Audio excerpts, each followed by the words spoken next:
In this class, you're going to discover what are probably the best natural remedies for infectious diseases caused by viruses, bacteria, or parasites. The first remedy we'll make is one of my favorites. I always take it at the first sign of flu or some other viral infection to speed up recovery, and I use it as my cough syrup.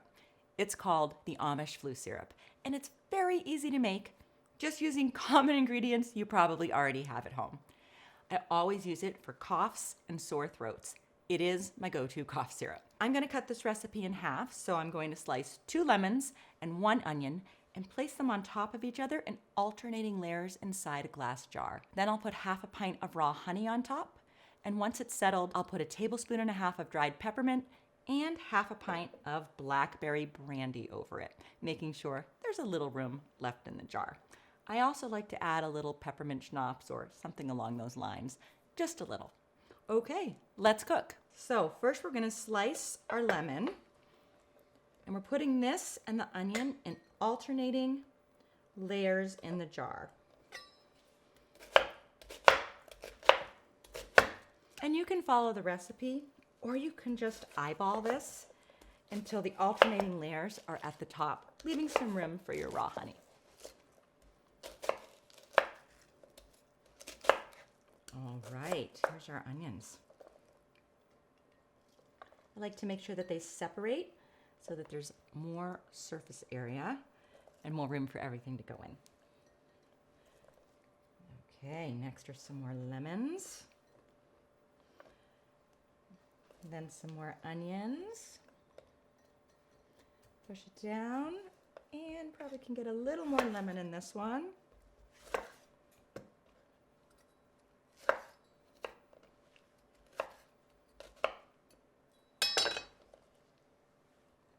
And finally a few more onions. So I used half an onion and a lemon and a half, which is fine. Next, I'm going to take my raw honey, about half a pint, and let it settle. This is really good for sore throats. And while that's settling, I'm going to put my 1.5 tablespoons.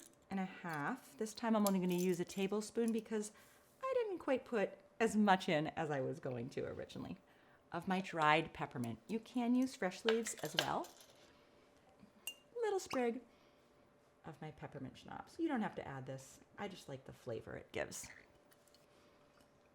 Now, once everything settles, I'm going to add my blackberry brandy. You can use regular brandy as well if you don't have blackberry, but I really prefer the blackberry. Again, very easy. Lemons, onions, raw honey, peppermint, and some brandy. Blackberry if you have it.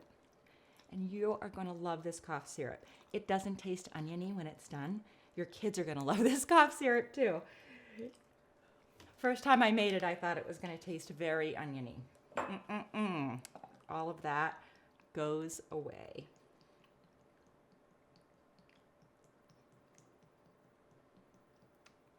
All right, we're going to let that settle for a little bit. Oop, there it goes. And there you have it, the Amish flu and cough syrup. So again, once the honey's settled, put your dried peppermint and your blackberry brandy, making sure there's room left in the jar. Then you just close the lid and let everything extract in a cool, dark place for about 3 days. Once that's done, I have some right here that I have been taking. You simply strain it, or honestly, sometimes I just leave the stuff in it and add more brandy. And this is the final product. Oh, and it tastes so good. You're gonna wanna drink it, but really it's just for flu time and for sore throats. This exact recipe has been passed down by the Amish for a long time, so we are really grateful for them for sharing it. And it really does work wonders. Give a spoonful a try next time you catch a cold or the flu.